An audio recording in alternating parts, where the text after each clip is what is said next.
السلام علیکم ورحمۃ اللہ وبرکاتہ۔ الحمد للہ رب العالمین، الصلاۃ والسلام علی سید المرسلین وعلی آلہ وصحابہ الطاہرین، اما بعد فاعوذ باللہ من الشیطان الرجیم، بسم اللہ الرحمن الرحیم۔ رب اشرح لی صدری ویسر لی امری واحلل عقدۃ من لسانی یفقہوا قولی۔ رب زدنی علما، رب زدنی علما، رب زدنی علما۔ صدق اللہ العظیم، صدق رسولہ النبی الکریم، ونحن علی ذلک والشاہدین والشاکرین والحمد للہ رب العالمین۔ معزز سامعین، آپ سب کا اس علم دین کی مجلس میں بہت بہت استقبال ہے، اور تمام تعریفیں اللہ عز و جل کے لیے ہے جو ہمارا رب العالمین ہے، تمام عالموں کا رب ہے، ہمارا پروردگار ہے، وحدہ لا شریک ہے، تنہا ہے، واحد ہے۔ ہم اسی کی عبادت کرتے ہیں اور اسی سے مدد مانگتے ہیں، اور اس کے پیارے حبیب مصطفیٰ جان رحمت سے کی اطاعت کرتے ہیں، محبت کرتے ہیں، اور مصطفیٰ جان رحمت کی اہل بیت سے جان سے زیادہ محبت کرتے ہیں۔ تو آج کا موضوع ہم نے چنا ہے حضرت امام جعفر صادق رضی اللہ تعالی عنہ۔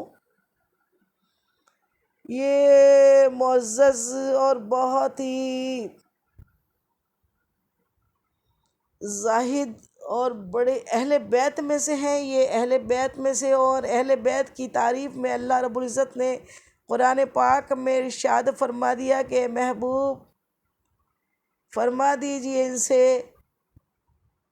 کہ میں نے تمہیں کلمہ پڑھا ہے، اس کا کوئی اجر روپیہ پیسہ نہیں مانگتا۔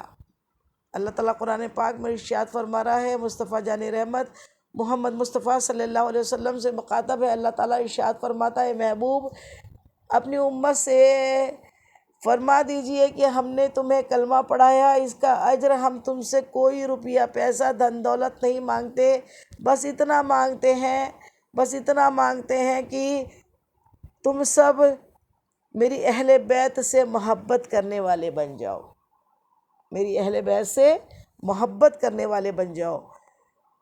تو اب اور حدیث پاک میں، یہ تو قرآن پاک ہوا کہ اللہ نے فرما دیا کہ یہ اے محبوب فرما دیجئے کہ کلمے کا عوض تمہیں اللہ سے ملانے کا میں تم سے کوئی صلہ دنیائی فائدہ نہیں مانگتا، بس اتنا چاہتا ہوں، وہ بھی مطلب آپ ہی کے لیے ہے کہ اہل بیت ہی جو ہے جو سلسلے سے ہمیں دین پڑھا رہے ہیں، ہمیں اللہ سے ملا رہے ہیں۔ تو اللہ تعالیٰ نے خود فرما دیا کہ ان سے کہہ دو کہ ہم تم سے کچھ بھی نہیں مانگتے دھن دولت، بس اتنا چاہتے ہیں کہ آپ ہمارے گھر والوں سے، ہمارے اہل بیت سے محبت کرنے والے بن جاؤ۔ سبحان اللہ، سبحان اللہ۔ اور اسی ضمن میں حدیث مبارکہ میرے آقا مدنی آقا سرکار دو عالم صلی اللہ علیہ وسلم ارشاد فرماتے ہیں کہ اہل بیت کیا ہے۔ اہل بیت اطہار کے بارے میں آقا نے فرما دیا کہ اہل بیت نوح علیہ السلام کی کشتی کے مانند ہے۔ جو کشتی پہ سوار ہو گیا وہ فلاح پا گیا، وہ طوفان سے بچ گیا، اور جس نے میری اہل بیت سے محبت کر لی وہ بھی کبھی دنیائی فتنوں میں نہیں پڑے گا، دجال کے فتنے سے بھی بچیں گا، دنیائی فتنوں سے بھی بچیں گا، اور جس نے اہل بیت کے دامن کو تھام لیا، پکڑ لیا، محبت کر لی، وہ بھی نوح علیہ السلام کی کشتی میں جیسے لوگ بچ گئے تھے، یہ میری اہل بیت سے محبت کرنے والے بھی دنیا کے گناہوں سے، فتنوں سے بچے رہیں گے، اور انشاءاللہ وہ بھی باسلامت جنت میں داخل ہو جائیں گے۔ اس ضمن میں آگے بیان کریں اس سے پہلے مناسب ہی نہیں، ضروری سمجھتی ہوں کہ گنبد خضرا میں آرام فرمانے والے ہمارے آقا و مولا، ہمارے غم گسار آقا، وہ سونے پیارے پیارے مدنی آقا، جو رب کے محبوب دانا غیوب، مکی سردار، مدنی تاجدار، ہم بے بسوں کے بس، ہم بے کسوں کے کس، تمام عالموں کی رحمت تمام عالموں کی جان پر نہایت ادب و احترام کے ساتھ درود پاک کا تحفہ اتنی محبت و عقیدت کے ساتھ پیش کرے کہ زمین و آسمان کے فرشتے گواہ ہو جائے۔ یا رب العالمین، تیری ان بندوں نے تیرے حبیب پہ درود پاک بھیجا ہے، تو اس کے صدقہ طفیل تو ان سب کے تمام صغیرہ و کبیرہ گناہوں کو معاف فرما دے۔ تو بڑی محبت کے ساتھ پڑھیے، الصلاۃ والسلام علیک یا رسول اللہ، الصلاۃ والسلام علیک یا حبیب اللہ، الصلاۃ والسلام علیک یا نبی اللہ، وعلی آلک وصحابک یا نور اللہ صلی اللہ تعالی علیہ وسلم۔ اور دوسری مرتبہ پھر عشق میں ڈوب کے آقا کی بارگاہ میں کہ وہ جو نہ تھے تو کچھ نہ تھا، وہ جو نہ ہو تو کچھ نہ ہو، جان ہے وہ جہان کی اور جان ہے تو جہان ہے۔ بڑی محبت و عقیدت کے ساتھ درود کے نذرانے پیش کر دیجئے۔ پڑھیے، اللہم صلی علی سیدنا شفیعنا حبیبنا مولانا محمد وعلی آل سیدنا مولانا محمد بارک وسلم، صلاۃ والسلام علیک یا رسول اللہ صلی اللہ تعالیٰ علیہ وسلم۔ اور تیسری مرتبہ پھر عشق میں ڈوب کے آقا کی بارگاہ میں درود کے نذرانے پیش کر دیجئے۔ پڑھیے، اللہ رب محمد صلی اللہ علیہ وسلم، نحن عباد محمد صلی اللہ علیہ وسلم، صلی اللہ تعالیٰ علیہ وسلم۔ بیان کو آگے بڑھائیں کہ امام جعفر صادق کون ہیں، تو ہم انڈیا میں تو انہیں ایسے ہی جانتے ہیں کہ کنڈوں کی نیاز جو ہوتی ہے رجب المرجب کے مہینے میں، اس ضمن میں ہی ہم جانتے ہیں امام جعفر صادق، اکثر لوگ یہی جانتے ہیں۔ آئیے اس عظیم ہستی کے بارے میں ہم کچھ گفتگو کریں، اور اللہ تعالیٰ، اللہ رب العزت سے دعا ہے کہ اللہ تعالیٰ کلمۃ الحق میری زبان پر جاری کرے۔ امام جعفر صادق رضی اللہ تعالیٰ عنہ کون ہے؟ یہ زاہدوں کے عابدوں کے امام ہیں اور زاہدوں کے پیشوا ہیں، اہل بیت اطہار میں سے ہیں اور اہل بیت کے چھٹے امام ہیں۔ آپ کا شجرہ نسب حضور پرنور مصطفیٰ جان رحمت کے سے جا کر ملتا ہے، اور وہ اس طرح کہ آپ کا نام امام جعفر صادق کے نام سے آپ جانتے ہیں۔ آپ کے والد محترم کا نام ہے محمد باقر رضی اللہ تعالیٰ عنہ، اور آپ کے امام باقر کے والد محترم کا نام ہے زین العابدین رضی اللہ تعالیٰ عنہ، اور زین العابدین کے والد محترم امام حسین رضی اللہ تعالیٰ عنہ، اور امام حسین کے والد محترم حضرت علی کرم اللہ وجہہ، اور آپ کے پھر آپ کا سلسلہ حضور پاک اور آپ کی والدہ ادھر سے دادی آپ کی ہو رہی ہے جناب سیدہ بی فاطمۃ الزہرا رضی اللہ تعالیٰ عنہ، اور دادا ہو رہے ہیں حضرت علی کرم اللہ وجہ، اور آپ کے دادا زین العابدین کے والد تو امام حسین، تو آپ کے پڑ دادا ہوئے حضرت علی کرم اللہ وجہ، اور آپ کے پڑ دادی ہوئی جناب سیدہ بی فاطمۃ الزہرا رضی اللہ تعالیٰ عنہ، اور آپ کے والد محترم سرکار دو عالم مصطفیٰ جان رحمت۔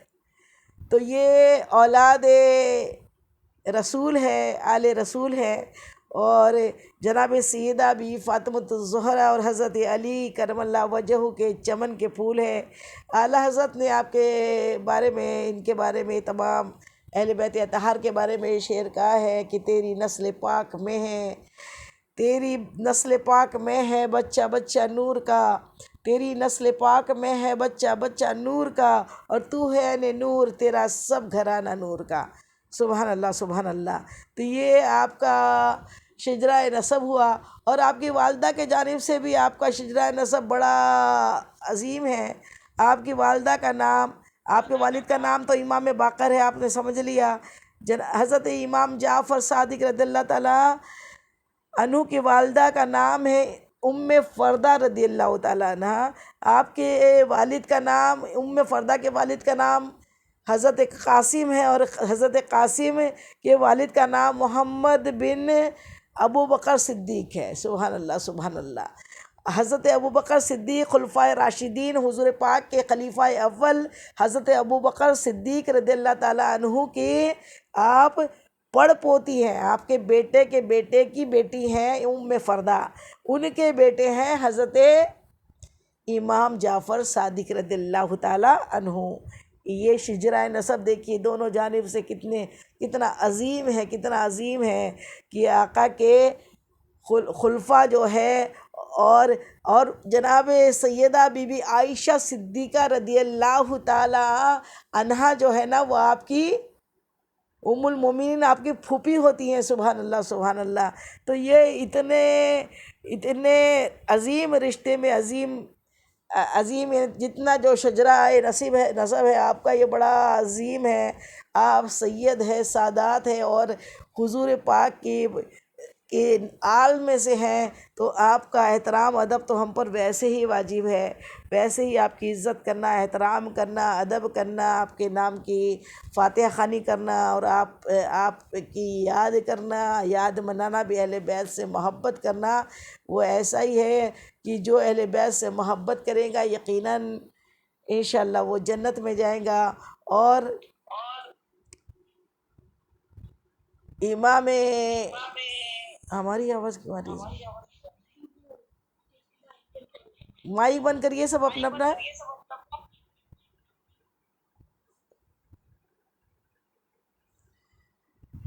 آپ کے بارے میں ایک واقعہ آپ کو بتاتے چلوں کہ آپ تو بے حساب عبادت گزار، ایسی عبادت گزار کہ آپ دن بھر روزے سے رہنا، رات بھر شب بیداری کرنا، اور آپ کے جیسا سخی، اس قدر سخی۔ اور ایک مرتبہ بچپن کی بات ہے کہ حاتم طائی کی اولادوں میں سے کوئی مدینہ منورہ حضور پرنور مصطفیٰ جان رحمت کی قبر انور کی روضہ مبارک کی زیارت کے لیے حاتم طائی کی اولادوں میں سے مدینہ منورہ حاضر ہوا، تو اس شخص نے دیکھا کہ یہ مدینے میں ایک بہت ہی خوبصورت اور بہت ہی پیارا بچہ وہاں انہیں نظر آیا، تو وہ سمجھ گئے کہ یہ ضرور ہو نہ ہو یہ اہل بیت اطہار میں سے، شاید یہ خاندان نظر سے آ رہا ہے کہ یہ خاندانی بچہ ہے۔ تو اس نے کہا کہ تم مجھے پہچانتے ہو؟ حاتم طائی کے کا وہ پوتا تھا رشتے میں، تو اس نے کہا کہ آپ مجھے پہچانتے ہو؟ کہا کون ہو؟ کہا کہ میں حاتم طائی کا پوتا ہوں۔ اور حاتم طائی کا نام سنا ہے؟ میرے دادا کے گھر میں 10 دروازے محل میں ایسے تھے جس سے جو بھی مانگنے والا آتا، ایک دروازے سے بھی پاتا، دوسرے دروازے سے بھی پاتا، تیسرے دروازے سے بھی اس کی مدد کی جاتی، چوتھے سے یہ حتیٰ کہ 10 دروازوں سے اس کی مدد کی جاتی، اور 10 دروازوں میں سے کسی دروازے میں ایک ہی انسان کو جھڑکا نہیں جاتا، اس کو 10 بار برابری سے 10 دروازے سے اسے خیرات ملتی۔ تو جو وہ بچہ کوئی معمولی بچہ نہیں تھا، وہ کون تھے؟ امام جعفر صادق تھے۔ امام جعفر صادق کے بچپنے کی بات ہے۔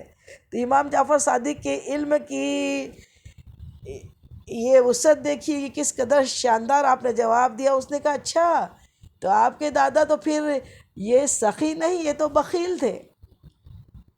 سخی تو میرے نانا تھے، کہ میرے نانا حضرت محمد مصطفیٰ صلی اللہ علیہ وسلم کے دروازے آپ نے 10 نہیں بنائے تھے، میرے نانا کے دروازہ ایک تھا جس سے جو کوئی آتا تھا اسے ایک بار ہی اتنا عطا کر دیا جاتا تھا کہ وہ دینے والا بن جاتا تھا۔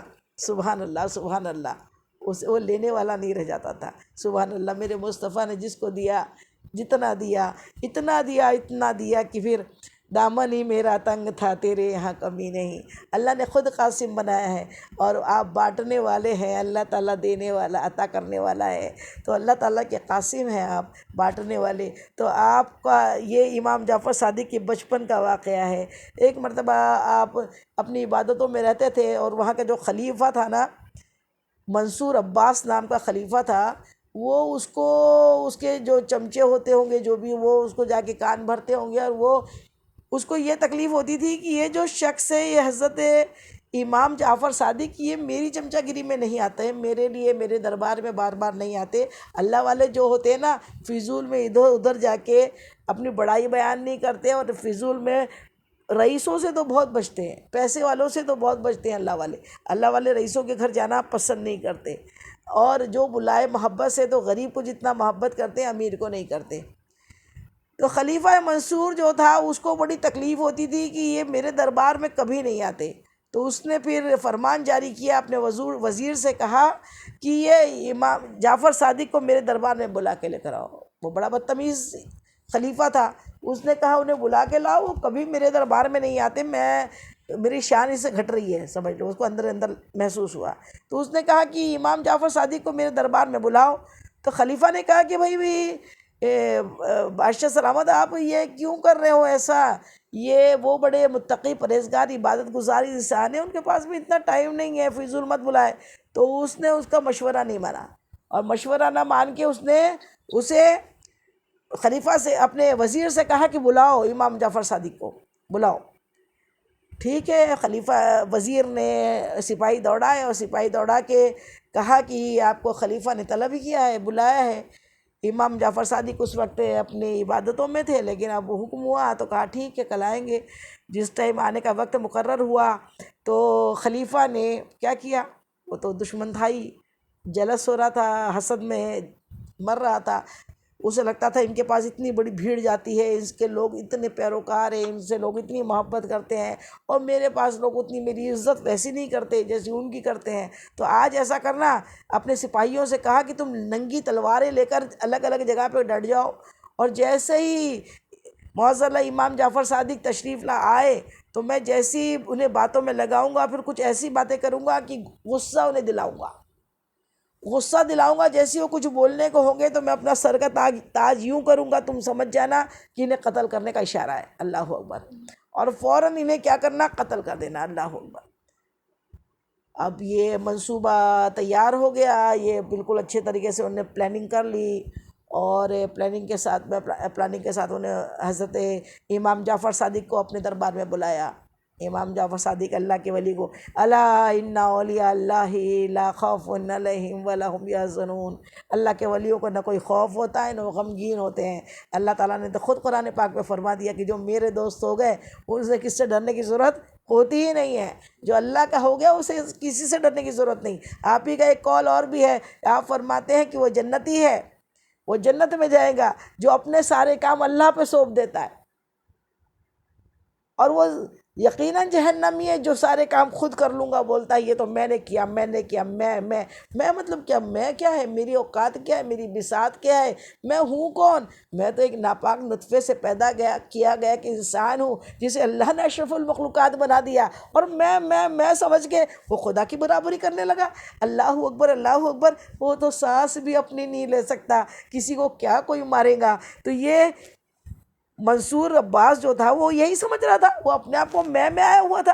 اس نے سوچا کہ آج تو کام تمام ہو جائے گا، حضرت امام جعفر صادق کو قتل کر دیا جائے گا، یہ سوچ کے اس نے اپنے دربار میں بلایا۔ جیسے ہی امام جعفر صادق وہ تخت پہ بیٹھا ہوا تھا، امام جعفر صادق سامنے سے تشریف لائے، جیسے ہی دروازے سے محل کے دروازے پہ آئے اور تشریف لائے، تو دیکھا کیا کہ جو سپاہی ننگی تلواریں لے کر کھڑے ہوئے تھے، وہ سب دیکھ کے تعجب میں کرے کہ ہمارا بادشاہ منصور عباس خود اٹھ کر کھڑا ہوا، اور خود بڑے تعظیم کے ساتھ آپ کو اپنے تخت و تاج پہ، اپنے تخت پہ بٹھایا، اور کہا کہ آپ یہاں بیٹھے، اور خود ادب کے ساتھ ان کے سامنے نیچے بیٹھ گیا۔ اب یہ بڑے تعجب میں، جتنے سپاہی تھے، وزیر تھے، وہ سب تعجب میں، اس نے تو مارنے کا پلان بنایا تھا، اور ابھی تو اپنے تخت میں بٹھایا ہے۔ اور پھر کہتا ہے آپ حضرت حکم دیجئے، میں آپ کی کیا خدمت کروں، حضرت میرے لیے حکم دیجئے، میں کیا خدمت کروں۔ کہا اتنا ہی ہے کہ مجھے بار بار اب مجھے پھر یہاں نہ بلایا جائے. کیا کہا حضرت نے؟ خدمت بس اتنی کر کہ مجھے پھر تکلیف مت دینا دربار میں بلانے کی. سبحان اللہ سبحان اللہ. اور اس کے بعد بڑی تعظیم و عزت کے ساتھ پھر گیٹ پر چھوڑنے پہنچا. اب جب وہ چلے گئے، جب حضرت امام جعفر صادق رضی اللہ تعالیٰ عنہ رخصت ہوئے تو پھر وزیر نے پوچھا بادشاہ سلامت کیا بات ہوئی؟ آپ نے تو مارنے کا پلان، قتل کا پلان بنایا تھا، پھر اتنا احترام، اتنی عزت، اتنی شفقت کہاں سے آ گئی؟ کہنے لگا اللہ اکبر، بچ گیا. بولے کیوں؟ جب وہ آئے تو میں نے دیکھا ان کے ساتھ ایک بہت بڑا اژدہا آیا. جب آپ آئے تو میں نے دیکھا آپ کے ساتھ ایک بہت بڑا اژدہا آپ کے ساتھ سامنے چل رہا تھا. اللہ، میں نے جیسے ہی دیکھا تو میری تو گھگی بن گئی، میں تو ڈر گیا، گھبرا گیا. اور پھر اس اژدہا نے کیا کیا؟ پہلے آتے سے اس نے کیا کیا، جلدی سے اس کا ایک جبڑا میرے تخت کے نیچے اور ایک جبڑا میرے تخت کے اوپر تھا، اور کہا خبردار اگر تو نے اللہ کے پیارے کے ساتھ کوئی گستاخی کی تو پھر تجھے تخت کے ساتھ نگل لوں گا.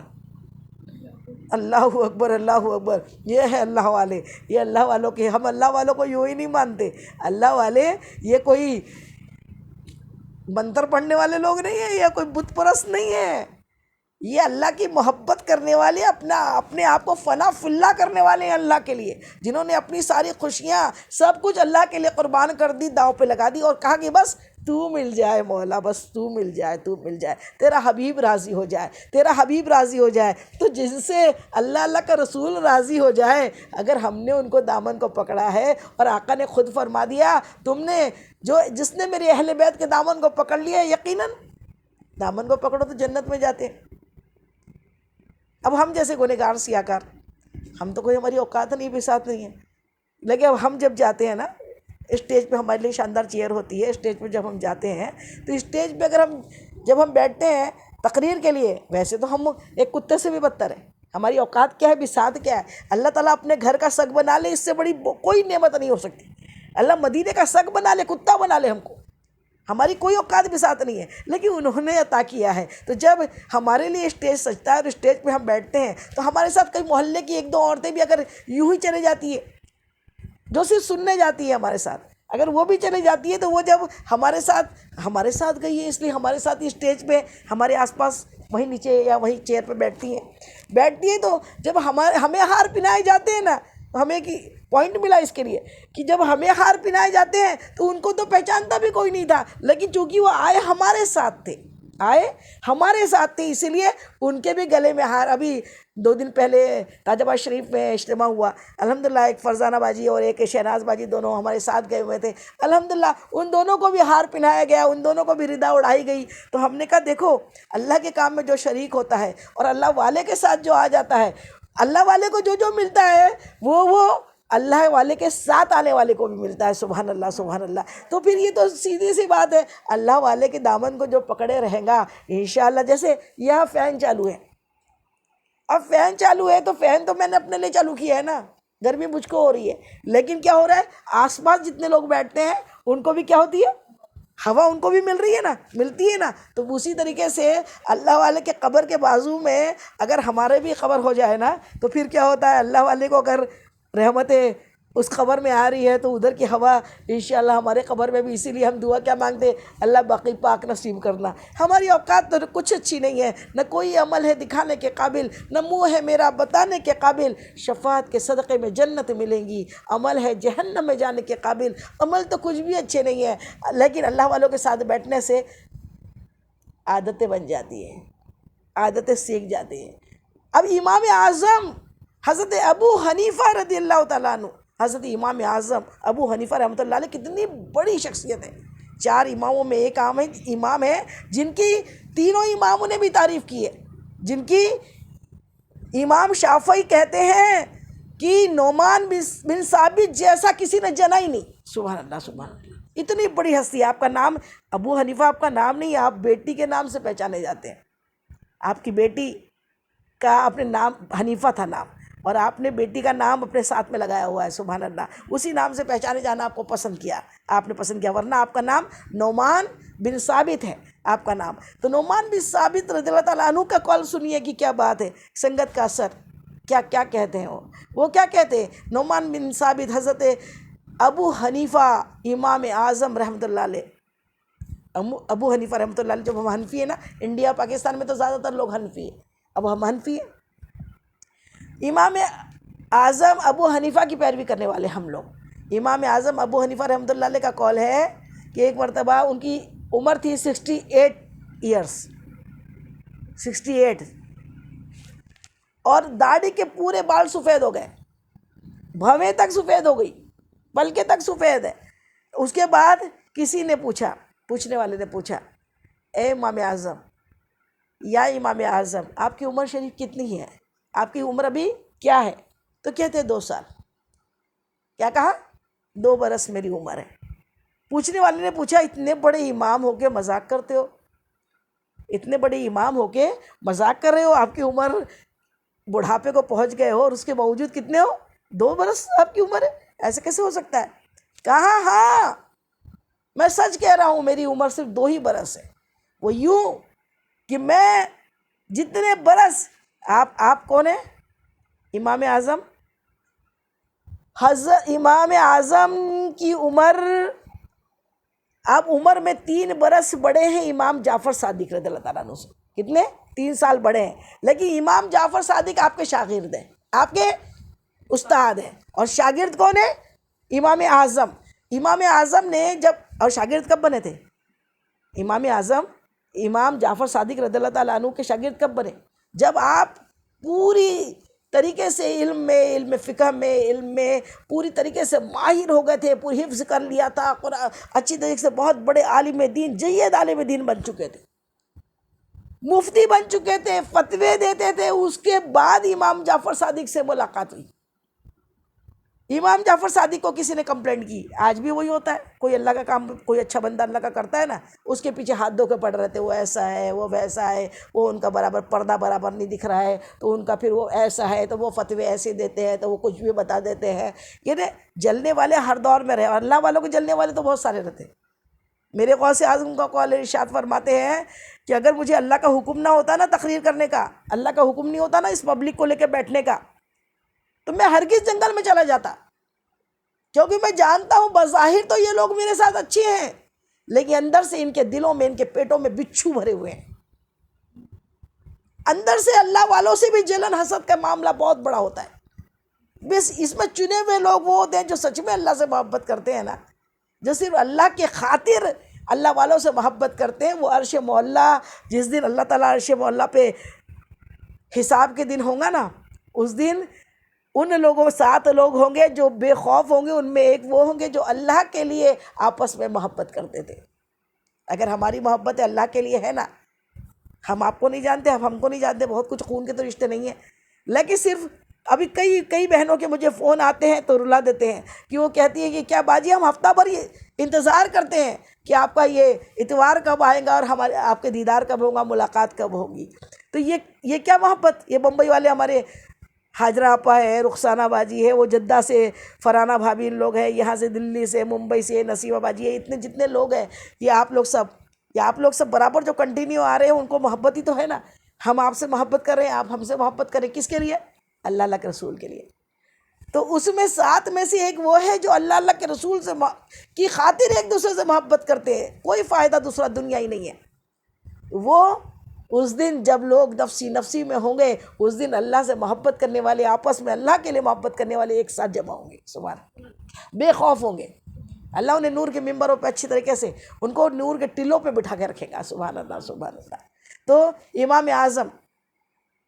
امام جعفر صادق کے پاس خبر پہنچی امام اعظم کی، امام اعظم فتوے دے رہے تھے، بہت بڑے درجات پہ اللہ تعالیٰ نے انہیں بلند کر دیا تھا درجے پہ۔ اس کے بعد کسی نے کہا وہ تو معلوم ہے کیا کرتے ہیں امام اعظم، وہ حدیثوں سے اور قرآن سے فتویٰ نہیں دیتے، وہ قیاس سے فتویٰ دیتے ہیں، قیاس کر لیتے اپنے میں۔ اب آپ کے پاس خبر پہنچی تو خبر تھوڑی ہوتی ہے، تو آپ نے بلوا بھیجا، آپ تو اولاد نبی ہے، آل رسول ہے، کون؟ امام جعفر صادق رضی اللہ تعالیٰ عنہ نے امام اعظم کو اپنے پاس بلوایا اور کہا کہ تم ہی ہو نعمان بن ثابت؟ کہا جی حضرت، اور تم ہی کوفہ سے ہو؟ کہا ہاں جی حضرت۔ کہا مجھے آپ کے بارے میں خبر ملی ہے کہ آپ قیاس کر کے فتوے دیتے ہو، اپنے حساب سے قیاس سے فتوے دیتے ہو۔ حضرت اگر ایسا ہے تو بس میرے ایک سوال کا جواب دیجیے۔ کہا پوچھو۔ کہنے لگے ایک بات بتائیں، عورت طاقتور ہوتی ہے کہ مرد طاقتور ہوتا ہے؟ عورت کمزور ہوتی ہے کہ مرد کمزور ہوتا ہے؟ کہا عورت کمزور ہوتی ہے۔ تو پھر وراثت میں رسول اللہ صلی اللہ علیہ وسلم نے عورت کو آدھا اور مرد کو ڈبل، 2 حصے مرد کو 1 حصہ عورت کو دیا ہے۔ کہا ہاں ٹھیک ہے، تو میں یہی تو دیتا ہوں۔ اگر میں قیاس سے اگر دیتا تو پھر عورت کو ڈبل دیتا اور مرد کو 1 دیتا، لیکن میں قیاس سے نہیں دیتا۔ آج تک کوئی بھی فتویٰ اٹھا کے دیکھیے کہ میں نے عورت کا آدھا حصہ اور مرد کا 2 حصہ، ڈبل حصہ، 2 حصہ مرد کا 1 حصہ عورت کا یوں ہی دیا ہے۔ تو ایسی 2-3 ایگزامپلس آپ نے اور وہ پوچھے۔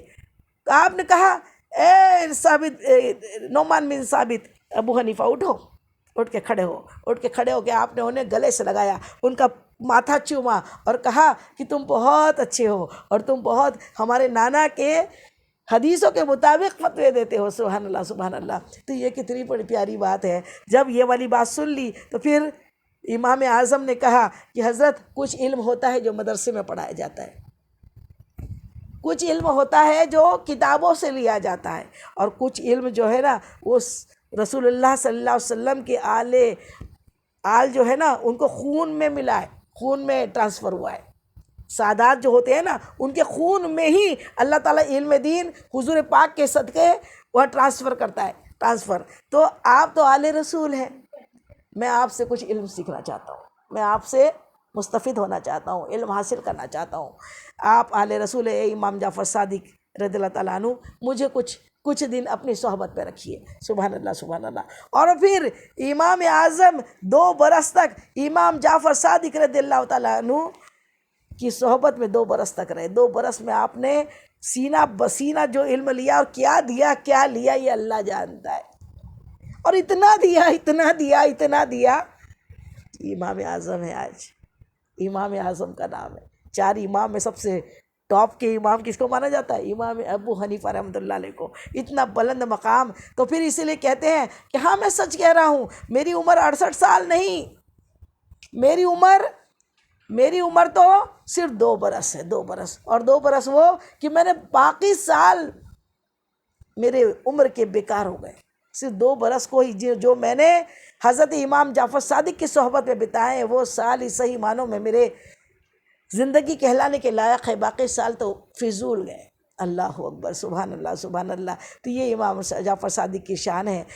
امام جعفر صادق کے شجرے کے بارے میں اور آپ کے والد محترم کے بارے میں بھی ایک بات اور حدیثوں سے بتا دیں کہ حضرت جابر بن عبداللہ انصاری رضی اللہ تعالیٰ عنہ صحابی رسول راوی ہے، کہتے ہیں میرے مصطفیٰ جان رحمت ارشاد فرماتے ہیں، حضرت جابر راوی ہے، روایت کی انہوں نے، کہتے ہیں کہ رسول اللہ صلی اللہ علیہ وسلم نے مجھ سے ایک بار کہا کہ اے جابر، ان قریب تم مجھے میرے ایک ایسے بیٹے سے ملو گے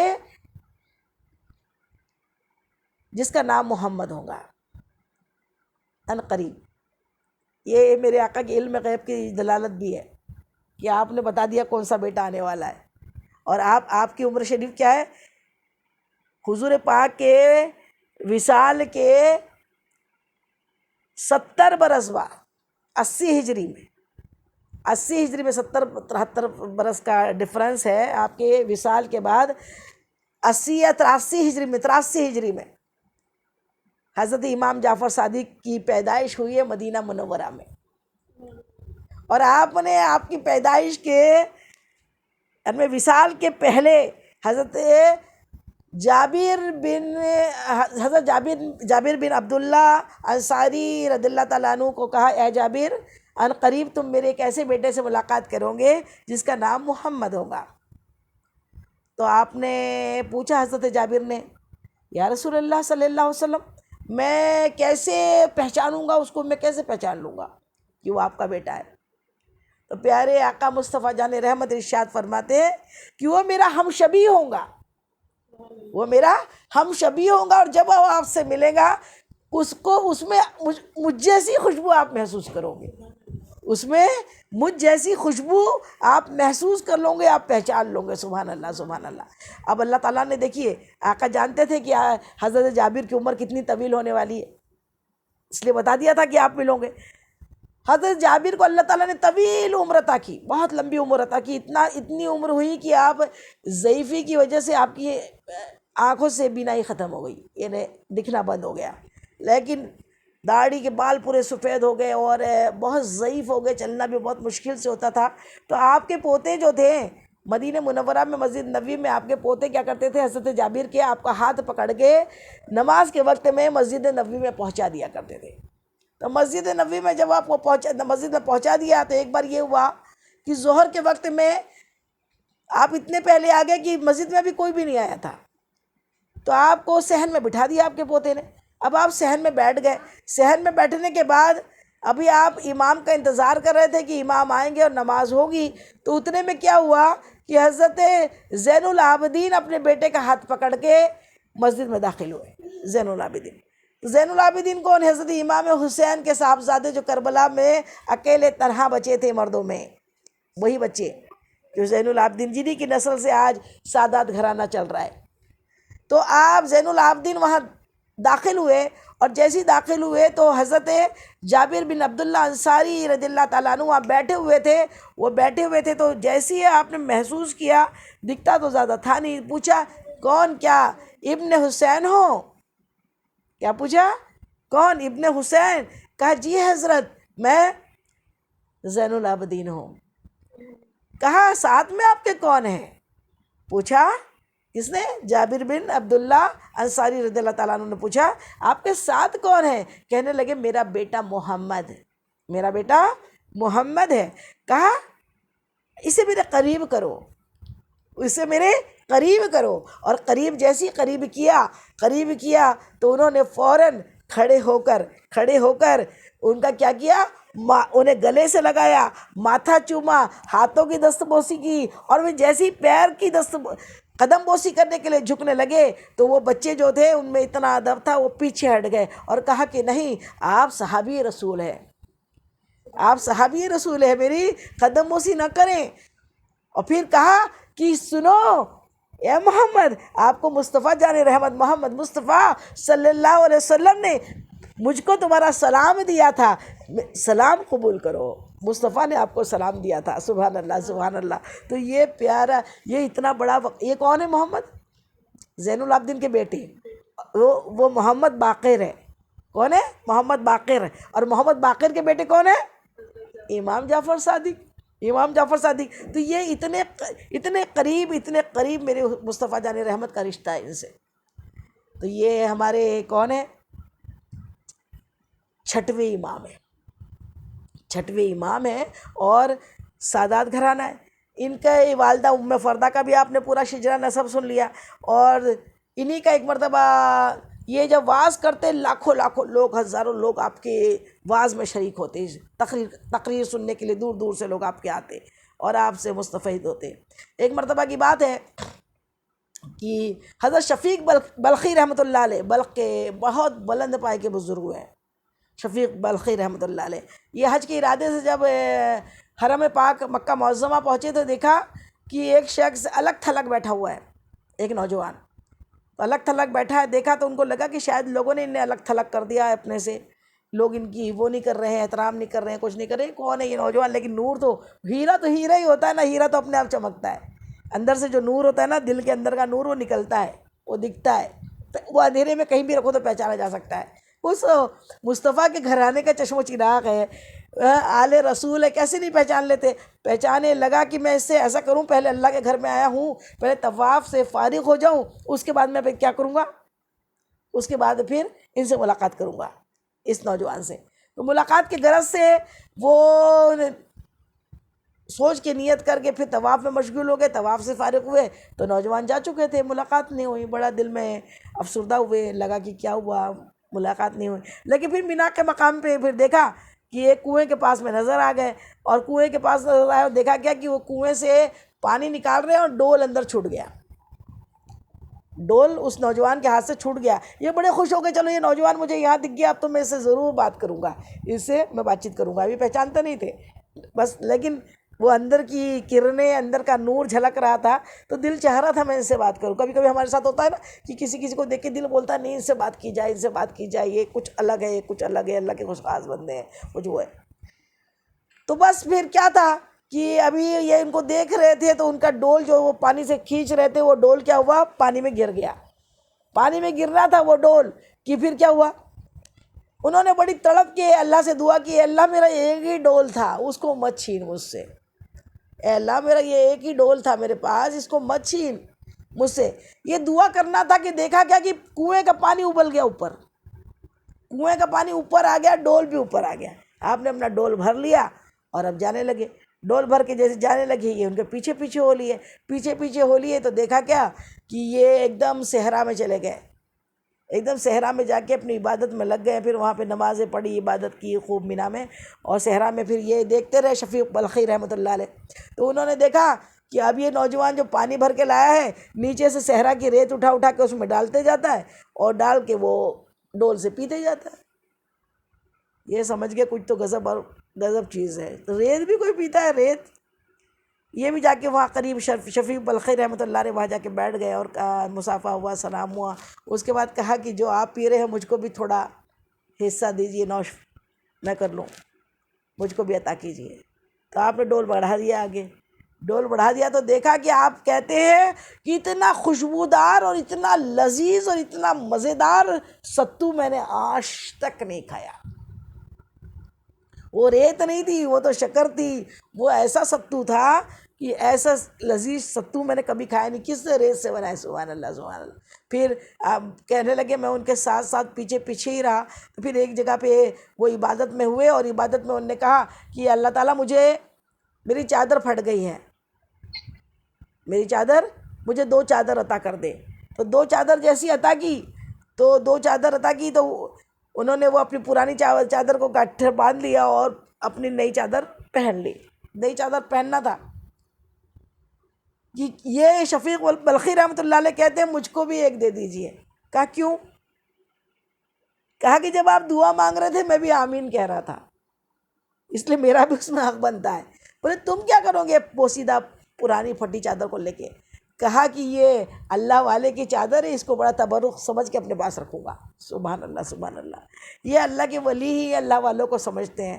ارے گرے لوگوں کو کیا ولیوں کا احترام ہے، وہ تو بولتے ہیں ہم ڈائریکٹ جائیں گے. ڈائریکٹ؟ ارے ڈائریکٹ کہاں جا سکتے ہیں بھائی؟ صراط الذین انعمت علیہم، ان لوگوں کا راستہ جن پہ تیرا انعام ہوا. ہم 5 ٹائم کی نماز میں ہر رکعت میں سورہ فاتحہ پڑھتے ہیں. اس میں ان لوگوں کا راستے سے کیا مراد ہے؟ ان لوگوں کا راستہ جو اللہ کے خاص بندے، جو صدیقین ہیں، شہداء ہیں، صالحین ہیں، عابدین ہیں، زاہدین ہیں، ان لوگوں سے وہ انعام والے بندے. وہ انعام تو اللہ نے دیا ہے نا کہ جو ریتی ہے وہ شکر اور ستو بن رہی ہے. ڈول کنویں میں سے اوپر آ رہا ہے، ڈوبا ہوا ڈول کبھی نکلتا ہے کیا؟ تو یہ انعام ہے اللہ تعالیٰ کا. انعام والے بندوں کے ساتھ لگ جاؤ تو پھر انعام ہی انعام ملتا ہے. اور ڈائریکٹ والے جو ہوتے ہیں ڈائریکٹ جائیں گے تو وہ عظمت ہی نہیں سمجھتے اللہ والوں کی، وہ وسیلے کو ہی نہیں سمجھتے. ہم تو وسیلے والے لوگ ہیں، اور ہم تو مصطفیٰ جانے رحمت کی شفاعت سے اور ان کے پیاروں اہل بیت اطہار کی محبت سے. اور اہل بیت اطہار کون ہے؟ آپ ہی کی تو دادی ہے نا، امام جعفر صادق کی دادی کون ہے؟ یہ خاتون جنت ہے جناب سیدہ بی فاطمۃ الزہرا. آپ کے دادا ہے حضرت علی کرم اللہ وجہہ، جو کیا ہے؟ علم کے دروازے کے علم کے شہر کے باب ہے، دروازہ ہے. سبحان اللہ. تو ان لوگوں کی صحبت، ان لوگوں کی صحبت نہ ہوگی، محبت نہ ہوگی، ان کا ساتھ نہ ہوگا، ان کی زندگی سے درس نہ ہوگا تو پھر تو وہی ہے کہ پھر شیطانی دوسرا پہلو تو پھر شیطانی ہے نا. کہ اس نے کیا کیا؟ اللہ والے سے ابلیس کے ہم سفر بن جائیں گے. اور ابلیس نے کیا کیا کہ ابلیس نے اللہ کو تو مانا. اللہ کو کون نہیں مانتا؟ اللہ کو تو سب مانتے ہیں. ابلیس بھی مانتا تھا، ابھی بھی مانتا ہے، ابھی بھی بولتا ہے ابلیس اللہ مجھ کو جنت دے دینا مولا. اللہ تعالیٰ ابھی بھی فرماتا ہے. بعد میں بھی کہا اس نے کہ ہاں جا ایسا کر، آدم کی قبر پہ ہی سجدہ کر کے آ جا. پھر اڑ گیا کہنے لگا نہیں وہ عظمت ہی نہیں مانتا. یہ سمجھ لیجئے سچا دین ہمارا ہے الحمدللہ. ہم اللہ کی عبادت کرتے ہیں، اللہ کے رسول کی اطاعت کرتے ہیں، اللہ کے پیاروں سے محبت کرتے ہیں، ان کے سے درس لیتے ہیں، ان کی خانقاہوں میں سیکھتے ہیں. ان کی زندگی کا ہر لمحہ ہمارے لیے درس ہوتا ہے، زندگی سبق ہوتا ہے. اس کا اٹھنا بیٹھنا چلنا، ان کے اخلاق، یہ سارے ہماری زندگی کے کیا ہے، پریکٹیکل لائف سکھانے کی چیزیں ہیں. اگر ہم یہ پریکٹیکل لائف چھوڑ دیں گے تو قرآن قرآن قرآن پڑھ لیا، تو قرآن میں تو خود اللہ نے فرما دیا کہ یہ قرآن وہ ہے جس سے ہم لوگوں کو ہدایت بھی دیتے ہیں، اور یہ قرآن وہ ہے جس سے لوگ نہیں سمجھ پاتے اس لیے گمراہ ہو جاتے. قرآن کیا ہے؟ جناب سیدہ بی فاطمۃ الزہرا رضی اللہ تعالیٰ عنہ، ہماری امی ام المومنین بی بی عائشہ صدیقہ رضی اللہ تعالیٰ عنہ سے کسی نے پوچھا کہ ام المومنین بتائیے حضور کا کردار کیسا تھا، حضور کے بارے میں کچھ بتائیے. کہنے لگی اے شخص، کیا تو نے قرآن نہیں پڑھا؟ پورا کہ پورا قرآن میرے آقا مصطفیٰ جان رحمت کی سیرت ہے. تو قرآن کو محبت سے پڑھیں گے، مصطفیٰ کی محبت سمیٹ کے پڑھیں گے، اہل بیت کی محبت کو سما کے پڑھیں گے، تو وہی قرآن سے ہزاروں چیزیں ہزاروں علوم اللہ تعالیٰ ہم کو عطا کر دے گا. اور وہی قرآن صرف لفظ ہی پڑھیں گے، لفظ ہی چل رہی ہے، ابھی تو لفظ چل رہا ہے، صرف تشریح پڑھنا ہے، صرف اس کے مطلب سمجھنا ہے، اس کو تجویز سے پڑھنا ہے. اور آدھے تو بولتے ہیں منہ سے ہمیں نئے نئے مطلب نکالنا ہے. ارے قرآن میں نئے نئے مطلب نکال کے کیا کر رہے ہو؟ صحابہ کرام نے سکھا دیا نا ہمیں، اللہ کے ولیوں نے سکھا دیا. خواجہ غریب نواز دنیا میں انڈیا میں آئے، انہوں نے سکھا دیا. اس قرآن پاک کو ہمارے اعلیٰ حضرت کی کنز ایمان پڑھو، اس سے سیکھ جاؤ گے. ابھی آپ یہ سیکھنے میں سیکھیے، تجوید پڑھنا ضروری ہے، اچھی طریقے سے سیکھنا ضروری ہے، لیکن جتنا آتا ہے اللہ تعالیٰ کو زبان جانتا ہے اللہ تعالیٰ. ایک ننھا بچہ، ایک ماں جو ہوتی ہے نا، جس لینگویج میں بچہ چھوٹا ہوتا ہے تتلا کے بات کرتا ہے، تو اس کی ماں تو کیا آس پاس والے بھی اس کی لینگویج کو سمجھتے ہیں کہ وہ کیا بول رہا ہے. تو اللہ جس کا قرآن ہے، اگر بندہ محبت میں پڑھ رہا ہو نا، تو اس کی زبان اگر لڑکھڑا کے اچھے سے تلفظ نہیں نکل پا رہا ہو، تو اللہ اس تلفظ کو جانتا ہے. وہ میرا دلوں کو دیکھتا ہے کہ دل کیسے ہو، دل کالے ہو جائے اور زبان میں تلفظ بسا کے بولے ہم بہت بڑے آتھر ہو گئے. ارے بھائی، آپ سے اچھی تو عربی عیسائی بولتے ہیں، آپ سے اچھی تو عربی یہودی نصارہ بولتے ہیں، تو کیا وہ سب جنت میں چلے جائیں گے؟ عربی ایک لینگویج ہے، لینگویج سیکھ کے آپ جنت میں نہیں جاؤں گے. لینگویج کے ساتھ میرے آقا کا سارا کے سارا حسن اخلاق سیکھنا ضروری ہے کہ آپ نے کیسے تمام رشتے نبھائے، کیسے اپنے پڑوسیوں کا ادب کیا، محبت کی، کیسا پڑوسیوں کو تکلیف نہیں دی. آج تو پڑوسی تکلیف دینے کو تلے ہیں اور بعد میں بولتے ہیں آپ نبھاتے رہو. تو یہ ایک طرفہ نبھانا کتنا مشکل ہو جاتا ہے. اللہ تعالیٰ ہم کو صحیح معنوں میں حسن اخلاق پر بزرگوں کے دامن تھام کے رکھنے کی اللہ ہم سب کو توفیق عطا فرمائے. بزرگوں کے دامن کو ہم تھامے رہیں گے انشاءاللہ تو ہم کبھی گمراہ نہیں ہوں گے. حضرت امام جعفر صادق رضی اللہ تعالیٰ عنہ کہ اب سب سے بڑی تعریف آپ کو یہ بتاؤں کہ آپ عابد تو تھے، زاہد تو تھے، اللہ کے بہت قریبی بندے، بہت بڑے ولی کہلائیں گے. آپ تابعین ہیں، آپ نے صحابہ کو دیکھا ہے، کیونکہ آپ تابعین آپ کے والد ہوئے، اور اس کے بعد میں پھر آپ تابعین ہیں. اور آپ نے تو اس قدر زیادہ اللہ تعالیٰ حضور پاک کے آل ہی، تو پھر اب کیا بولنا ہے، خون میں ہی حضور پاک کا نور دوڑ رہا ہے تیری نسل پاک میں، بچہ بچہ نور کا، اور تو ہے عین نور، تیرا سب گھرانہ نور کا. اتنے بلند ہونے کے بعد آپ کی ایک سب سے بڑی تعریف یہ بتاؤں کہ آپ 1450 سال پہلے جب آپ آئے نا، تو ابھی 1400 سال، ہاں 1300 سال تو ہو ہی گئے ہوں گے انشاءاللہ آپ کو. تو اتنے سال ہونے کے باوجود آپ جو سائنسداں تھے، سائنٹسٹ، اتنے بڑے سائنٹسٹ ہوئے آپ کہ آپ نے اس زمانے میں بتا دیا، اتنے بڑے بڑے ریسرچ آپ نے بتا دیے کہ زمین کی مٹی میں جتنے عناصر ہے وہ تمام انسان کے باڈی کے اندر ہے. 2 ہے، پھر 4 ہے، پھر 8 اس سے کم ہے. پھر اس طریقے سے سائنس نے بعد میں ریسرچ کیا اور کہا، مدینے کی جانب رخ کر کے بڑے بڑے سائنٹسٹ نے کہ ہاں وہ اللہ والے کا جو ریسرچ تھا وہ غضب کا تھا. آج سائنس اب کر رہا ہے آپ کے ریسرچوں کو. تو آپ بہت بڑے سائنسداں بھی تھے. اور اللہ والا جو ہوتا ہے نا، وہ آل راؤنڈر ہوتا ہے، وہ ڈاکٹر بھی ہوتا ہے، انجینئر بھی ہوتا ہے، وکیل بھی ہوتا ہے، وہ ہر قسم کا بڑا اچھا میتھمیٹکس جاننے والا ہوتا ہے، حساب کا بہت بڑا ماہر ہوتا ہے. اللہ والوں کو اللہ تعالیٰ نے علم لدونی دیا ہوتا ہے۔ علم لدونی جو ہے نا وہ مدرسوں میں نہیں ملتا ہے، تربیت جو ہے وہ مدرسوں میں نہیں ملتی ہے، تربیت کے لیے گھر لگتا ہے، اور گھر پھر اہل بیت کا ہو تو پھر کیا بات ہے، پھر کیا بات ہے۔ آپ کی پیدائش مدینہ منورہ میں ہوئی، کون سی تاریخ کو؟ آپ کی پیدائش ہوئی 17 ربیع الاول کو، آپ 82 ہجری میں آپ مدینہ منورہ میں پیدا ہوئے، اور آپ کا وصال کب ہوا ہے؟ 15 رجب المرجب کو۔ اسی لیے رجب کے مہینے میں ہم نے ٹاپک چنا ہے امام جعفر صادق رضی اللہ تعالیٰ عنہ کا کہ وہ آپ رجب کی 15 تاریخ کو آپ کا وصال ہوا ہے۔ اسی لیے جو کونے کرتے ہیں ہم لوگ، خاص طور پہ کونے نہیں بولنا چاہیے، کیونکہ دیکھیے اگر ہم کوئی برتن میں، اب کونے مطلب مٹی کے برتن کو بولتے ہیں کونڈا، اب یہ ہم نے کنڈے کی نیاز، کنڈے کی نیاز، کنڈے کی نیاز، وہ ساری جگہ میں کنڈے کی نیاز پھیلا دیا۔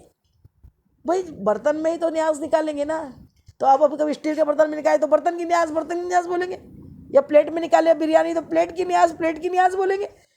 امام جعفر صادق رضی اللہ تعالیٰ عنہ کی نیاز بولیں۔ یہ جو ہمارے معاشرے میں جو چیزیں غلط باتیں پھیلی ہیں نا، اس کو تھوڑا سا ہم درست کریں کہ ہم کنڈوں کی نیاز نہ بولے۔ ہم کیا بولے؟ ہمارے یہاں کنڈے نہیں ہیں، ہمارے گھر میں امام جعفر صادق رضی اللہ تعالیٰ عنہ کی نیاز ہو رہی ہے، سبحان اللہ۔ اور دوسرا یہ جو ہم 22 کو کرتے ہیں نا، 22 کی اب کوئی اس میں وہ نہیں ہے، وہ ابھی بڑی بوڑھیاں ہو سکتا ہے یہ بولے، ہماری نانیاں دادیاں جو پہلے سے 22 کو کرتے آ رہے ہیں، کہتے رہے بھئی پہلے سے 22 کو ہو رہا ہے تو ابھی کیسے کریں گے؟ یہ 22 کو شیعہ لوگوں نے شروع کیا تھا، اور وہ شیعوں کو، اور ان کی بڑی ایک الگ وہ چیزیں تھیں، اس چیزوں میں پڑھنا نہیں چاہتی میں کیا کیا ہے ان کا، اللہ اکبر۔ لیکن ہمیں کیا کرنا ہے، 22 تاریخ کو نہ کر کے ہمیں 15 رجب المرجب کو کرنا ہے، اور 15 رجب المرجب نہیں بھی ہوا تو ایسا کوئی دن مقرر نہیں ہے کہ اسی تاریخ اسی مہینے میں کسی خاص بزرگ کی نیاز کی جائے تبھی قبول و مقبول ہوگی، باقی دن میں نہیں ہوگی۔ یہ سب سوچنا فضول ہے۔ آپ کوئی بھی دن رجب کے مہینے میں کریں تو اچھی بات ہے، 15 تاریخ کو کریں تو بہت ہی اچھی بات ہے، لیکن اگر یہ تاریخ کو نہیں ہو پائی ہے تو 22 کو بھی کریں تو پھر اس میں ممانعت نہیں ہے ایسی، لیکن پھر بھی 22 کو نہ کریں۔ اللہ کوئی بھی دن اور کوئی بھی دن، اور پھر جو ہمارے اس میں یہ معاشرے میں پھیلا ہوا ہے کہ رجب کی فاتحہ ایسی ہوتی ہے بھائی کہ اس کے اندر جس کمرے میں نیاز ہوتی ہے اسی میں کھلایا جاتا ہے، سامنے کے کمرے میں بھی نہیں لے جایا جاتا تبرک، اور وہیں بیٹھ کے کھانا ہوتا ہے۔ تو یہ بات آپ کو اس پہ بھی تھوڑا سا ہم غور و تفکر کر لیں کہ اس میں بیٹھ کے کھانے کا مطلب کیا؟ نیاز کو چھپا کے کھلانا ہے بولے؟ نیاز سامنے کمرے میں بھی نہیں، جہاں بنایا ہے نا وہیں پہ دستر بچھے گا، اور وہاں پورے محلے کے مرد آئیں گے، پورے محلے کے مرد، یہ آ رہے وہ آ رہے، وہ سب بیٹھ کے، اور وہاں آپ کی امی بھی بیٹھی ہے، بھابھی بھی بیٹھی ہے، بہن بھی بیٹھی ہے، بیٹی بھی بیٹھی ہے، اور سب وہاں بیٹھے ہیں، وہ کھانا کھلا رہی ہیں، وہ جھک جھک کے غیر محرموں کو۔ یہ ہمارا اسلام نہیں ہے۔ قرآن میں نیاز کو پہ پردہ ڈالنے کی آیت نازل نہیں ہوئی ہے، عورت پہ پردہ ڈالنے کی آیت نازل ہوئی ہے۔ عورت چھپانے کی چیز ہے، عورت کسی غیر محرم کے سامنے نہیں جا سکتی ہے، سوائے چہرہ اور ہاتھ کے پنجوں کے علاوہ عورت پوری عورت ہے، عورت کو ڈھانکنے کی چیز ہے، عورت کو ڈھکے رہنا ضروری ہے، اور جوان عورتوں کے لیے تو چہرے پہ بھی پردہ ضروری ہے، لیکن وہ عورت کا پردہ انہوں نے روک دیا، کھول دیا، اور کیا کیا؟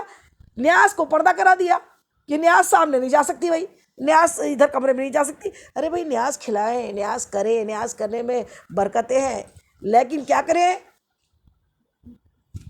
سامنے بھیج دیں، بیٹھک میں بھیجیں، عورتیں وہاں سامنے جا کے نہ کھلائے، وہاں پر اچھی طریقے سے مرد لوگ جا کر اپنے جیسے ڈشز وغیرہ لے جا کے ڈشز میں کھیر اور پوری وہ غیر محرموں کو، غیر لوگوں کو سامنے بیٹھا کے کھلائے، باہر کھلائے، کمروں کے اندر بلائے نہیں، ہال میں کھلا دے، اندر کے کمروں میں نہ بلائے، جہاں نیاز پکی ہے وہاں نہ بلائے، باہر کھلائے۔ اور ایک بات بتائے، امام جعفر صادق کس کے بیٹے ہیں؟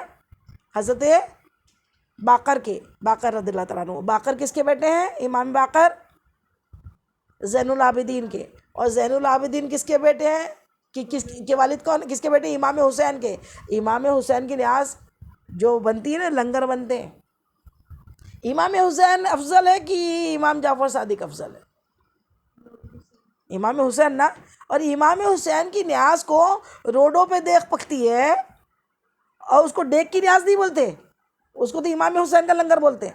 اس کو بولنا چاہیے دیکھ کی نیاز، دیکھ کی نیاز، اونڈے کی نیاز بولتے ہیں ویسے دیکھ کی نیاز بولو. تو اس کو تو برابر کیا بولتے ہیں؟ کھچڑا، کھچڑے کی نیاز بھی تھوڑی بولتے ہیں. امام حسین شہداء کربلا کی نیاز ہو رہی ہے بولتے ہیں نا. تو شہداء کربلا کی اولاد ہے یہ. شہداء کربلا کی نیاز آپ روڈ پہ کھلاؤ، ہر کوئی ہے ایرا گیرا گنجوں میں پتیلیوں میں بھر بھر کے اپنے گھروں میں لے جا رہا ہے. وہاں کوئی نہیں ہے انگلیاں یہاں دھونا ہے اور ہاتھ بھی یہیں دھونا ہے اور ہاتھ دھو کے ادھر وہ نہیں. دیکھیے جو رزق ہے اس کا احترام تو کرنا ہے. چاہے سادہ روز کا کھانا بنا فاتحہ کا بھی پکا رہے ہو نا تو اس کو بھی نالیوں میں جھوٹا کر کر کے نہ پھینکو.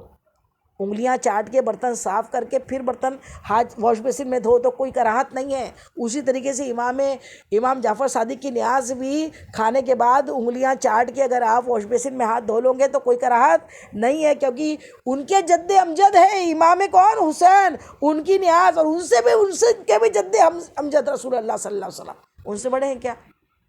ان کی نیاز جب ہوتی ہے ربیع الاول کی تب بھی کھیر پوری ہم بناتے ہیں نا، تو تب کھیر پوری کا اتنا احترام کرتے ہیں کیا؟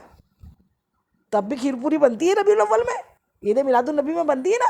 لیکن تب ہم کہاں اتنا احترام کرتے کہ اتنا سا گر گیا تو یہ ہو جائے گا، ہاتھ ادھر دھو لیے تو یہ ہو جائے گا، اندر ہی کھانا پڑے گا، باہر نہیں کھا سکتے. یہ سب ہمارے یہاں نا وہ اصلی میں کیا کہتے ہیں شیعوں نے کیے تھے. وہ بڑی لمبی ہسٹری ہے. شیعوں نے حضرت امیر معاویہ کی تاریخ 22، امیر معاویہ کاتب وحی بھی ہے اور رسول اللہ کے صحابی بھی ہے. ایک بدقسمتی یہ ہے کہ وہ ان کی اولاد یزید ہے. تب اولاد بری ہے تو ماں باپ تھوڑی برے ہو جائیں گے؟ ہم ماں باپ کو برا بولے تو ہم جہنم میں چلے جائیں گے، کیونکہ آپ کے والد تو جید اور آپ نے وصیت کی تھی کہ رسول اللہ صلی اللہ علیہ وسلم کی چادر میں مجھ کو دفن کیا جائے. تو امیر معاویہ رضی اللہ تعالیٰ عنہ کی کا وصال کا دن ہے 22 تاریخ، اور ان لوگ کیا کہ جیسی وصال ہوا نا تو یہ ان سے چڑھتے ہیں. کون؟ شیعہ لوگ صحابی رسول سے. تو انہوں نے ان کی خوشی منائی اور خوشی میں نام دے دیا امام جعفر صادق کی نیاز ہے، اور اس کو چھپا کے انہوں نے کیا کیا کمروں میں بند کمروں میں پکایا اور اندھیرے میں نیاز کر دی، اور اندھیرے میں بولے چپ چاپ آ کے خوشی منا لو اور یہی ہاتھ دھو لو اور یہی چپ چاپ غائب ہو جاؤ، کہیں بھیجو بھی مت، پتہ لگ جائے گا. یہ چوری والی یہ ایک انٹینشنلی نوئنگ والی ایک کانسپریسی تھی. اب اس کانسپریسی کو کیا کیا؟ وجود پکڑ لیا، ایک رواج پکڑ لیا لوگوں نے. اور رواج میں کیا کیا؟ امام جعفر صادق کی نیاز چھپ چھپا کے کرو، آدھی رات میں کرو، بالکل فجر کے پہلے نیاز ہو جائے، فجر کے بعد نیاز ہو جائے، اور پھر باہر نہ نکلے اور غیر محرموں کو اپنے گھر میں بلا بلا کے کھلاتے رہو. یہ سب گناہ کے کام ہیں. نیاز کریے، نیاز کرنے میں برکتیں ہیں. کوئی بھی دن اگر آپ بزرگ کے نام کی، جس بزرگ کے نام کی نیاز کریں گے وہ قبول ہوں گی. اور نیاز کرنا، لوگ بولتے ہیں بھائی نیاز شرک ہو گیا. ارے شرک کہاں ہوا؟ نیاز تبھی کرتے ہیں یا تو پیدائش کی خوشی مناتے ہیں، اور یا تو وصال کی خوشی، وصال میں مناتے ہیں. عرس جو ہوتا ہے وصال میں ہوتا ہے، اور پیدائش کی خوشی میں یوم ولادت منائی جاتی ہے. دونوں میں کیا کرتے ہیں؟ میٹھا بناتے ہیں نا. یہی تو اللہ کون ہے؟ وحدہ لا شریک. اللہ کی وحدانیت اس سے ثابت ہوتی ہے، اور یہ اسی کا رد ہے. کیا رد ہے؟ یہ اللہ وہ ہے قل هو اللہ احد اللہ الصمد لم یلد ولم یولد ولم یکن له کفوا احد. اللہ ایک ہے، کہہ دو اللہ ایک ہے، نہ کسی سے پیدا ہوا نہ اس نے کسی کو پیدا کیا، نہ کسی کو جنا. اب یہ جو ہے یہ تو پیدا بھی ہو رہے ہیں اور وصال بھی ہو رہا ہے. تو یہی تو انسان ہونے کی دلیل ہے نا. اللہ نہیں ہے وہ جو اس کو شریک بنا دیا. ارے شریک کیسے بول سکتے ہو؟ اللہ کے ساتھ کوئی شریک کر سکتا ہے کیا؟ وہ تو ایک ہی تنہا واحد ہمارا رب ہے. نماز تو ہم اسی کی پڑھتے ہیں، سجدہ صرف اسی کو کرتے ہیں، لیکن محبت اسی نے فرمایا ہے کہ ان سے محبت کرو، ان سے محبت کرو. ان سے محبت کرنے سے کیا ہوگا؟ اب ایک محبت کی ایک بہت اچھا پوائنٹ کل میرے دماغ میں آیا، میں آپ سے شیئر کر دے رہی ہوں. وہ پوائنٹ کیا آیا کہ وہ پوائنٹ یہ ہے کہ سفر کی نماز کا ایک وہ بھی ہو جائیں گے، آپ کو معلوم بھی ہو جائیں گے سفر کس کو بولتے ہیں. سفر میں اللہ مسافر کی دعا قبول کرتا ہے، اللہ عادل بادشاہ کی دعا قبول کرتا ہے، اور اللہ بیمار کی دعا قبول کرتا ہے نا اللہ تعالیٰ. کچھ ایسے لوگ ہیں جن کی دعا اللہ تعالیٰ قبول کرتا ہے. مسافر کی دعا کیوں قبول کرتا ہے بھائی؟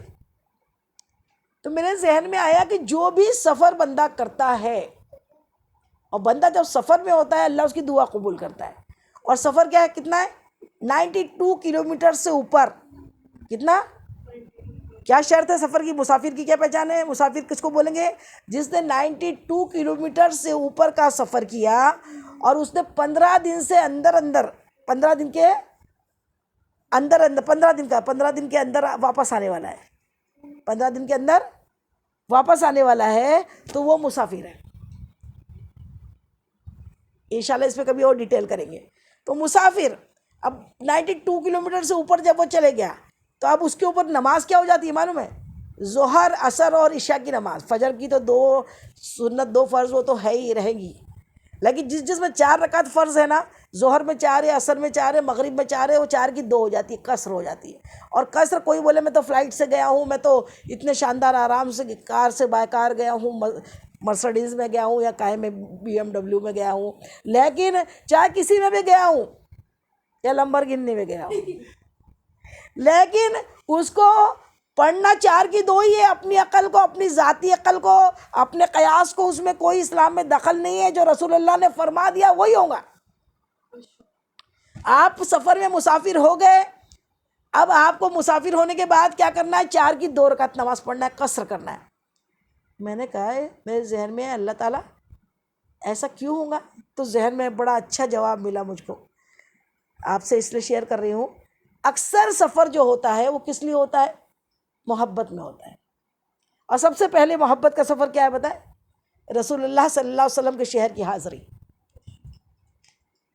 ہم جب جاتے ہیں نا حج میں، مکہ معظمہ میں 35-40 دن رہنے ملتا ہے حج کے ٹائم پہ، لیکن مدینہ منورہ میں صرف 8 دن قصر رہتا ہے. 8 دن میں تو قصر ہی ہے نا، 15 دن کے اندر وہاں قصر ہے. تو مکہ معظمہ میں تو پوری نماز پڑھو. حج میں، عمرے میں جا رہے ہو تو دونوں 7 دن ہیں، تو اب وہاں دونوں جگہ قصر آ جاتا ہے. لیکن ادر حج کرنے بھی گئے تو 8 دن رہتا ہے مدینہ منورہ میں. اور مدینہ منورہ میں جو محبت ہے، ساری محبتوں کا نچوڑ ایک ہے، وہ مصطفیٰ جان رحمت ہے. اپنی جان سے زیادہ محبت کرنے کا نام ہے. میں اپنے بچوں کو یوں کبھی نہیں چھوڑ سکتی، کبھی 2 دن 1 دن میں اپنے بچوں سے دور نہیں رہ سکتی. لیکن ابھی کوئی مجھ کو کہہ دینا کہ چل تجھے مصطفیٰ بلاتے ہیں، تو مجھ کو لگتا ہے میں نہیں کچھ کپڑے بدلوں یا کچھ کروں، میں تو یوں دوڑتے ہوئے چلے جاؤں کہ کاش مصطفیٰ نے بلایا ہے مجھ کو، پھر میں کیوں رک جاؤں گی. تو یہ مصطفیٰ سے محبت کا نام. اب اللہ تعالیٰ نے سفر دیا، اب مدینے کا سفر ہے، تو اس لیے 4 کی 2 کیوں کر دیا؟ وہ اس لیے کہ اب تم مصطفیٰ کے شہر میں جا کے نماز ہی مت پڑھتے بیٹھ جانا، میں تو تمہیں فرض ہی عادی کر دی ہے. وہاں قضاء عمری بھی کرنے کی ضرورت نہیں ہے. وہاں جتنا ہو سکے گنبد خضرا کو تکتے رہو، جتنا ہو سکے جنت کی کیاری میں عبادت کرو، جتنا ہو سکے موازہ شریف کے قریب جانے کی کوشش کرو، جتنا ہو سکے درود کی برسات کرو، جس قدر ہو سکے محبت کے گیت گاؤ، جس قدر ہو سکے نعت پاک پڑھتے جاؤ، جس قدر ہو سکے صلاۃ و سلام پیش کرتے جاؤ. یہ محبت ہے. پہلا سفر یہ رسول اللہ کی محبت میں گئے، 4 کی 2 ہو گئی محبت. اللہ کو عبادت زیادہ پسند نہیں جتنی محبت پسند ہے، کہ میری عبادت میں ہی مت لگ جانا، محبت میں لگے رہنا. یہ تو میرے محبوب کی محبت ہے. آپ دوسرا، بیٹی کے یہاں جا رہے ہو، بیٹے کے یہاں جا رہے ہو، اپنے والدین ماں باپ کے یہاں جا رہے ہو، اپنے بھائی بہنوں کے یہاں جا رہے ہو، پھر کیا کرنا ہے؟ وہاں پتہ لگا کچھ تو ریاکاری ہوتے، رشتہ داروں کے یہاں بھی جاتے تو مصلی بچھا رہتا ہے ان کا، اور ان کو دکھا کے نماز پڑھتے رہتے ہیں. ارے میں تو نماز پڑھی، میں نماز ٹائم ہو گیا. کوئی اہم بات بھی ہو رہی ہے، ارے بھائی اللہ ہمارا ہی ہے، اور بڑا لمبا پیریڈ رہتا ہے 1.5 گھنٹہ ہر نماز کے بیچ میں. ابھی اذان ہوئی اور اگر آپ اپنے بڑوں کے ساتھ بیٹھے ہو، اپنے بہن بھائیوں کے ساتھ بیٹھے ہو، تو ابھی قصر بھی ہے، تھوڑا رک کر اپنی سہولت دیکھ کے اپنے حساب سے پڑھ لو نا. یہ اتنے جو لوگ ملے ہیں یہ بعد میں نہیں ملیں گے آپ کو. آپ محبت میں سفر کیے ہو، تو محبت میں کیے ہو تو پہلے اللہ فرماتا پہلے میرے بندے سے محبت کر، میری عبادت کر لینا. سمجھ میں آئی بات؟ اتنی بڑی چیز اللہ نے عطا کی ہے کہ پھر اللہ والوں سے محبت کا کتنا بڑا حساب ہوگا، کتنا فائدہ ملتا ہوگا اللہ والے سے محبت کا. تو اسی لیے امام جعفر صادق کی نیاز کریں، اور جتنے بزرگان دین ہیں ان کی نیاز کریں. نیاز کا مزہ دیکھیں آپ کبھی. ہم نیاز میں کوئی ہنومان چالیسا یا کچھ نہیں پڑھتے ہیں. ہم نیاز میں سورہ فاتحہ پڑھتے ہیں. اور یہ رسول اللہ صلی اللہ علیہ وسلم سے ثابت ہے. ایک غزوے میں کچھ کھانا پینا سب ختم ہو گیا، سب کے پاس سے جمع کر کے ایک جگہ رکھ دیا. پھر اللہ جانے، اللہ کا رسول جانے، اللہ کے رسول نے کچھ آیتوں کی تلاوت کی، کچھ پڑھا، اور پھر جب کھلایا تو سب کو پورا ہو گیا. تو یہ تو جہاں اللہ کا کلام پڑھا جائے گا اس میں تو برکتیں آئیں گی نا. شرک کا ہوا، ہم نے تو کھایا بھی اللہ کا نام لے کے. آپ تو صرف نماز میں پڑھتے ہوں گے، ہم تو کھاتے بھی ہیں اللہ کے نام گنگنا کے، اس میں پھونکتے ہیں، دم کرتے پھر کھاتے. تو یہ گناہ کہاں سے ہو گیا؟ اور اس میں پھر فاتحہ دیے تو کھلائیں گے بھی نا لوگوں کو کھلائیں گے نا. تو لوگوں کو کھلانے سے، اور اس سے اچھا عمل کوئی نہیں ہے. بھوکوں کو کھانا کھلانا اور ننگوں کو کپڑا پہنانا، اس سے بڑا اچھا عمل کوئی نہیں ہے. تو ہم یہ کام کریں نا جس قدر ہو سکے. ہم جس قدر ہو سکے لنگر کریں، نیاز کریں، غریبوں کو زیادہ سے زیادہ کھانے کھلائیں. اور نماز کی تو پہلے پوچھ ہوگی، 5 ٹائم کی نماز کے بنا تو یہ سب چیزیں فضول ہے. غوث اعظم ارشاد فرماتے ہیں کہ جس نے فرضوں کو چھوڑ کے نفل کیا، جس نے فرضوں کو چھوڑ کے نفل عبادت، یعنی کئی گھر تو آج یہ ایسے ہیں، ہمارے یہاں ہمارے مذہب اہل سنت اس لیے بدنام ہے. ہمارا مذہب اہل سنت جاہلوں کی وجہ سے بدنام ہے. جاہل جا کے ڈی جے بجاتے ہیں، جاہل جا کے ڈھول دھماکے کرتے ہیں، جاہل جا کے سجدے کرنے لگ جاتے ہیں. تو ان کو دیکھا دیکھی کیا ہوتا ہے؟ پورا مذہب اہل سنت ہی بدنام ہو جاتا ہے. ارے سنیت دیکھنا ہے تو اعلیٰ حضرت کو دیکھیے نا. سنت دیکھیے، مخدوم اشرف سمنانی رحمۃ اللہ علیہ کو دیکھیے. سنیت دیکھنا ہے تو بابا تاج الدین کو دیکھیے. سنیت دیکھنا ہے تو میرے اماں حضرت کو دیکھیے. سنیت دیکھنا ہے تو امام جعفر صادق کو دیکھیے کہ صرف فرض نماز نہیں پڑھی. تم تو 5 ٹائم کی نماز کے ڈھول بجاتے ہو. یہ صرف فرض نہیں پڑھی، تہجد بھی پڑھی، اشراق بھی پڑھی، چاش بھی پڑھی، اوابین بھی پڑھی. اور ان کی خانقاہیں ہوتی اس لیے تھی کہ کئی دن لوگ جا کے اپنے آپ کو پورا سونا بنا کے آتے تھے. کئی دن جا کر ان کی صحبت میں رہ کے، بزرگوں کی صحبت میں رہ کے، ان کی نمازیں، ان کی عبادت، ان کی رات کی شب بیداری، ان کے ورد و وظائف، اور ان کے لوگوں سے محبتیں. کہ اپنے ہاتھوں سے، کئی بزرگ ایسے جنہوں نے اپنے ہاتھوں سے کھانا بنا کے لوگوں کو تقسیم کیا ہے. کھانا کھلانا بہت بڑا کام ہے. لوگ اتنے بخیل ہو گئے کہ خود بھی نہیں کھاتے اور کسی کو بھی نہیں کھلاتے، اور بولتے شرک. ارے کہاں کا شرک؟ کھانا کھانا شرک ہے کیا؟ تم غیروں کی پارٹیوں میں جاؤ، وہاں تیرہویاں کرو تو خود شرک نہیں ہوتا، اور یہاں پہ ہم نے 12ویں شریف کی تو شرک ہو گیا. کوئی شرک نہیں ہوتا. فاتحہ دینے سے برکت آتی ہے، رحمت آتی ہے. اور ہمارے اکابرین کے بارے میں ہمارے ننے جب پوچھتے ہیں نا، جب ہم امام جعفر صادق کی نیاز کرتے ہیں تو ہمارے ننے پوچھتے ہیں یہ کس کی نیاز ہے، تب ہم بتاتے ہیں یہ آل رسول کی نیاز ہے. وہ اتنی محبت کرتے تھے، وہ ایسے متقی پرہیزگار تھے، وہ ایسے عبادت گزار تھے، وہ اللہ کے ایسے پیارے بندے تھے. تو بچے بھی ویسا بننے کی وہ اپنے آپ کو، ان کو اپنا ہیرو سمجھتے ہیں. نیاز دلاتے رہو گے، اور ماؤں کا کام ہے ان کو بتاؤ اپنے اکابرین کے بارے میں، اپنے بزرگوں کے بارے میں لوگوں کو بتاؤ. صرف کھا پی کے ہاتھ پوچھ کے نکل مت جاؤ. کھاؤ پیو اور ساتھ میں اللہ کا شکر ادا کرو. رزق تو اللہ کا ہی ہے، اور کلام بھی ہم اللہ کا ہی پڑھتے ہیں. اس کے اندر کوئی غیر کسی کا. ابھی امام جعفر صادق کی نیاز ہوتی تو امام جعفر صادق پڑھتے بیٹھتے کیا؟ اس میں تو سورہ فاتحہ ہوتی ہے، قل ہوتے ہیں، درود پاک ہوتا ہے، پھر تحفہ پہنچا دیا جاتا ہے، ایصال حساب کر دیا جاتا ہے. اور ایصال ہوتا ہے ضرور، بالکل پہنچتا ہے. امام جعفر صادق کے ایک قول کے ساتھ بیان ختم کرتی ہوں کہ ایک مرتبہ امام جعفر صادق جب تقریر کرنے بیٹھا کرتے تو شاہانہ لباس پہنتے. جب تقریر کرتے تو اچھے سے اچھا لباس پہنتے، اور اچھے سے اچھا لباس پہنتے. تو ایک کسی کمظرف نے، کسی بدتمیز نے طنز کیا، کہنے لگے آل رسول ہو اور اتنی مہنگی پوشاک، اتنا عمدہ لباس. کہنے آپ نے فوراً اس کا ہاتھ لیا، اس کا ہاتھ پکڑا اور اپنے آستین کے اندر لے گئے. کہا دیکھ. اندر دیکھا تو ٹاٹ کا کھردرا لباس تھا. کہا یہ کھردرا ٹاٹ کا لباس میرے لیے، اور یہ عمدہ لباس عوام کے لیے ہے. اگر ٹاٹ کے لباس میں خطیب، خطابت کرنے والا، اللہ کی باتیں مقرر، عبادت بیان کرنے والا، اگر ٹاٹ کے پیوند لگے لباس میں اگر بیٹھ جائے نا، کوئی اس کو سننے والا نہیں ہے. اس کو لوگ یہ بولیں گے خالی پی لیے، فقیر ہے، کہاں سے آ گیا، بک بک کر رہا ہے. کوئی عزت نہیں کرے گا. میرے غوث اعظم جب تقریر کرتے نا تو 100 اشرفی میٹر کا کپڑا پہنتے. لوگوں نے کہا تو پھر آپ نے بھی وہی جواب دیا تھا، یہ اندر کا میرے لیے اور یہ عمدہ لباس یہ پبلک کے لیے ہے. کہ پھر پبلک بولتی ہے جب یہ اتنا رئیس ہے تو عیش کر سکتا تھا نا، اب آرام سے اے سی روم میں سو سکتا تھا نا، اس کو اتنا اللہ کی باتیں کے لیے اتنے دور دور آنے کی کیا ضرورت ہے، اتنی دیر اپنا ٹائم برباد کرنے کی کیا ضرورت ہے. پھر وہ سوچا جب اللہ والا اتنا کر رہا ہے تو پھر میں تو خالی پیلی چھوں، تو میں نے تو زیادہ کرنا چاہیے.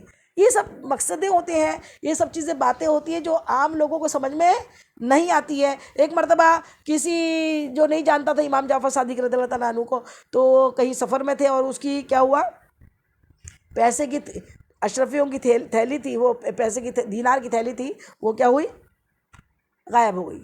اس نے ان کو دیکھا اور انہی پہ الزام لگا دیا انہی نے لی ہے. آپ کو کوئی غصہ نہیں آیا، اللہ اکبر، اتنے بڑے آل رسول ہو کہ آپ کو غصہ آنا جائز تھا کہ آپ نے تو نہیں چرائی تھی. تو آپ کو غصہ نہیں آیا، آپ نے صرف اتنا کہا اس میں کتنے دینار تھے، کہا 100 دینار، نہیں 1000 دینار. تو بولے 1000 دینار. اس کو ہاتھ پکڑ کے کہا چل میرے گھر. اس کو گھر لے کر گئے اور اس کو بدلے میں 2000 دینار دیے. کتنے دیے؟ جبکہ آپ نے نہیں چوری کی تھی، آپ کیسے چوری کر سکتے تھے، کسی اور نے چرائی تھی یا گم کہیں رکھ دیا تھا. وہ 2000 دینار اس کو کی تھیلی اس کو دی، وہ لے کر چلے گیا. جانے کے بعد اس کو اس کی تھیلی مل گئی جو اس کی غائب ہو گئی تھی، اس کو مل گئی. تو اس نے اس کو بڑی ملامت کیا اس نے اپنے آپ پہ کہ اللہ میں نے کیا گناہ کر دیا. اور جب پتہ کیا کہ یہ کون ہے تو اس کو بہت برا لگا کہ میں نے کس پہ الزام لگا دیا تھا، اور انہوں نے بنا گناہ کے مجھ کو 1000 کے بجائے 2000 دینار دیے.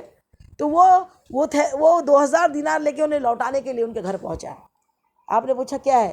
کہنے لگا میری تھیلی مجھ کو مل گئی ہے، حضور مجھے معاف کرے آپ، مجھ سے غلطی ہوئی ہے.